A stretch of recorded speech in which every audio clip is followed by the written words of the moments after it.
సుభద్ర గ్రామము మన్యం జిల్లా, పార్వతీపురం మన్యం జిల్లా. అయితే సుభద్ర గ్రామంలో అమ్మవారిని ప్రతి సంవత్సరం కూడా మేము ఘనంగా ఆ పండుగను తెచ్చుకొని జరుపుకుంటాము. అయితే అమ్మవారి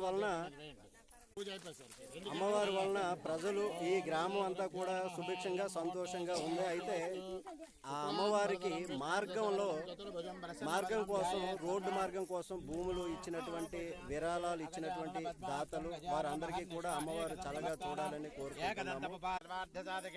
శరణ్యే త్రయంబకే గౌరీ నారాయణి నమోస్తుతే శ్రీ లక్ష్మీనారాయణాభ్యో నమః ఉమామహేశ్వరాభ్యో నమః అరుంధతి వశిష్టాభ్యో నమః శ్రీ సీతారామాభ్యో నమః సర్వేభ్యో మహాజనేభ్యో నమః గ్రామదేవతాయ నమః శ్రీ రుగడపోలాంబ దేవతాయ నమః గృహదేవతాయ నమః ఇష్టదేవతాయ నమః మాతాపితృ ప్రత్యక్ష దైవ సూర్యనారాయణ స్వామి దేవత శ్రీ రుగడపోలమ్మ మాతాకి, శ్రీ రుగడపోలమ్మ మాతాకి, శ్రీ రుగడపోలమ్మ మాతాకి.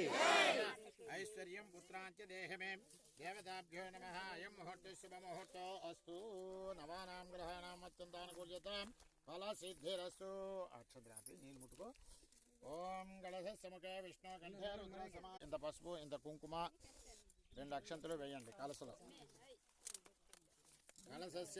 రుగడపోలమ్మ తల్లి ఈవేళ సుభద్ర గ్రామంలో శ్రీ రుగడపోలమ్మ తల్లి గుడికి చాన్నాళ్ళుగా తరాలుగా వస్తున్నటువంటి ఈ రోడ్డు సమస్యని ఈవేళ మనం అధిగమించి ఈవేళ రోడ్డు వేయడానికి భూమి పూజ చేయడం జరుగుతుంది. ఈ కార్యక్రమానికి ఊరు ప్రజలందరూ కూడాను తలా వాళ్ళకున్నంత భూదాతలు గాని ప్రతి ఒక్కరూ స్పందించి ఈరోజు ఈ కార్యక్రమాన్ని గ్రేట్ సక్సెస్ చేసినటువంటి ప్రతి ఒక్కరికి కూడా అందరికీ కృతజ్ఞతలు తెలుపుతూ ఈ కార్యక్రమాన్ని విజయవంతంగా ఆఖరి వరకు కూడా ఎక్కడ ఆటంకాలు లేకుండా విజయవంతంగా కంప్లీట్ చేస్తామని ఆ రుగడపోలమ్మ తల్లి ఆశీస్సులతో కోరుకుంటున్నాం. జై శ్రీమన్నారాయణ. రుగడపోలమ్మ మాతాకి జై.